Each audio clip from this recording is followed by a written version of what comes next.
Bong Joon-Ho's newest film releases in theaters next weekend. I had a chance to watch it last night. Here's my review.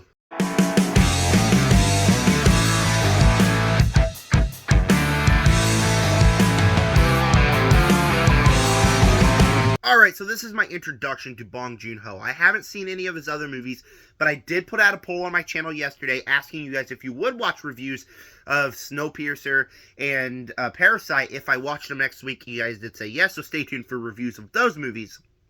But I still have not seen any other Bong Joon-Ho movies but this one, so I didn't really know what to expect going in here. The trailer didn't really wow me like it wowed a lot of other people, and so I just didn't know what to expect going into this one. But I went because it's a press screening and I gotta get a review out for you guys. So tell me down below if you have seen it, what you guys think of the movie, and if you haven't seen it, what are your expectations for Mickey 17? I want to know all that and more. And with that said, let's go ahead and dive right into Mickey 17's review. And I'm going to be completely honest here. The first 45 minutes were a little difficult to get used to. I think now that I've watched the movie, and it's about 12 hours later since I've watched the more than 12 hours later since I watched the movie, and I thought about it a little more. The first 45 minutes worked a little more than I thought they did in the theater. In the theater, they felt weird, wacky. I didn't really know what to think of them. But the more I think about it, the more I realize how cool it was. It was kind of shot in misorder where, like, certain things would happen, and then we go back in time for about 20 minutes to figure out how we got to that position. Thought that was unique, but the overall movie and vibe of the movie was a little bit weird for those first 45 minutes. I think as soon as the first 45 minutes happen, or specifically as we reach a single scene, that's when I think the movie really starts to work for me and really start to make the first 45 minutes feel better than they were while watching it, because it works for that. And one of the best things about this movie is Bong Joon-Ho's direction. Like I said, I haven't seen any Bong Joon-Ho movies. I didn't know the vibe that he has, and I thought the vibe that he brought here was very good. I thought that Bong Joon-Ho directs this film really, really good. Has a distinct vibe. Like I said, shot some things in misorder.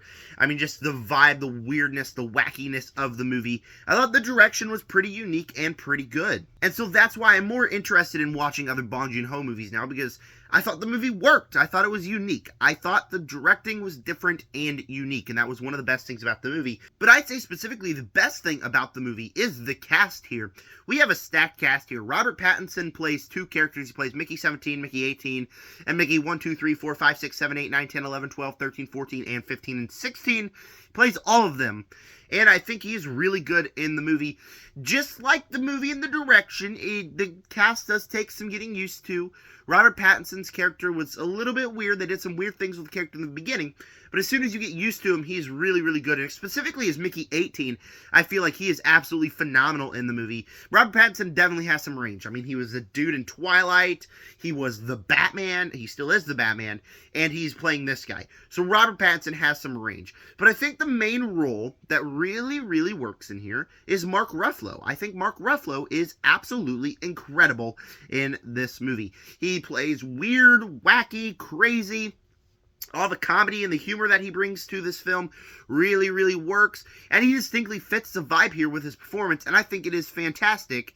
And then he also can be menacing at times. He's a bad guy. And there are scenes that you see kind of like the creepiness of the bad guy aspect that he has, and I think he is just the big standout here, and I think he outplays Robert Pattinson. I think Mark Ruffalo is incredible in this movie. Toni Collette plays his wife, and I thought Toni Collette was pretty good in this movie as well. She has this weird fixation with sauces throughout the movie, so that was that, but Toni Collette was pretty good in here as well. Also, the movie is freaking gorgeous. I genuinely don't know if people are going to walk out of this movie saying that, like, one of their biggest positives was the movie was pretty, but for me, it was. Specifically, the theater I watched in was a theater I've never been to before. The screens were pretty huge, and so for certain sequences and certain shots in the movie, I just found to be absolutely gorgeous. Specifically in the third act, they did some things in the third act that I just thought were absolutely beautiful, visual-wise. So the visuals in this movie were something that really worked and something that stuck with me as I left the theater. And then one more thing, the humor really, really works in this movie. This movie is genuinely funny. Every humorous aspect that works here really works. Now, at the very beginning, it felt a little weird. Like I said, just like everything else in the very beginning of the movie. It felt a little bit weird, felt a little bit forced. But as soon as we get past that forced aspect, I think the humor just hit on point. There wasn't a single joke that missed. It never felt like they were toning down a serious scene with humor. It just felt like it was natural, a natural comedy, and it really, really worked. There's a specific dinner table sequence that I thought was absolutely hilarious. Like, I was dying laughing in the theater. Everyone was dying laughing in the theater. And throughout the entire movie, there were chuckles, there were belly laughs.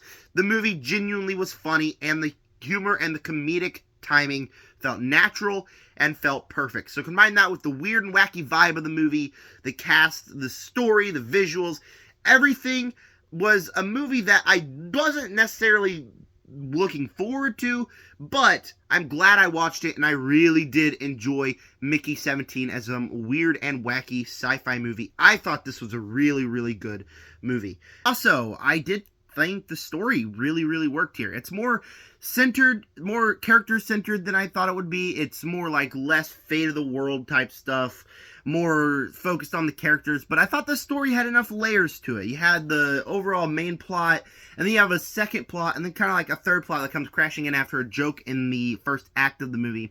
And I thought the story was more unique, and I thought it really worked. And it's, again, a story that I haven't really seen a movie like that before, and a story that really worked and really helped the uniqueness of this film. And it's another thing that I really liked in this one. Now, if you don't like weird movies, if you don't like weird and wacky movies like this one, it's not going to be for you. I like different movies, but for the first 45 minutes, I still couldn't tell if this movie was going to be for me or if the distinct vibe was going to not fit here. But, I mean, it's more the movie goes on, the more I did get used to that vibe, and the more I did like it, until eventually thought that it was a great movie. But if you don't like movies like this, like my grandma, I took my grandma to the press screening. We and her went. We go to almost all the press screenings that I can. And so, like, on the way home, she said that this movie wouldn't have survived back in the 80s, 70s, 60s when she was in my age, which is true, but it's a completely different age now. But she, like, still doesn't know if she liked the movie. I think she liked it, but she had problems with the movie. For me, I didn't think there was really something that stood out as a problem. I thought the movie really worked. But if you don't like movies like this, if you're weirded out by movies like this, it's not going to necessarily be for you. My grandma also thought the movie was boring. Like, it could be boring sometimes. I didn't feel that whatsoever. The movie kept me invested 100% of the time. But, I mean, that's her opinion, and she's just a casual moviegoer while I am a critic. So I thought the movie really worked for me. But if you're not the biggest fan of weird, wacky movies like this, it's not going to work for you. Before I give you my final score, please make sure to subscribe, hit the like button, hit the bell, and comment down below what are your opinions on Mickey 17. Or if you haven't seen it yet, what are your anticipations for this movie, and what do you think of Bong Joon-Ho's other films, and are you excited for a Snowpiercer and Parasite review? Now, Mickey 17 really worked for me. I thought after the first 45 minutes, the distinct vibe really started to work for me. I loved the cast here. The humor really worked, and the visuals were gorgeous. So this was a film that really worked for me as a unique film. But if you're not into weird, wacky movies like this, I don't necessarily think it's going to be for you. But for me, I did like it. I'm giving it an A. And if you do like movies like this, I'd highly recommend you guys to go check it out. But if you don't like movies like this, don't watch it. But if you do like movies like this, it's gorgeous, and I definitely recommend seeing it on a big screen. Maybe even an IMAX screen. I think it'd look awesome on an IMAX screen. Thank you guys for clicking on this video. And with that said, subscribe.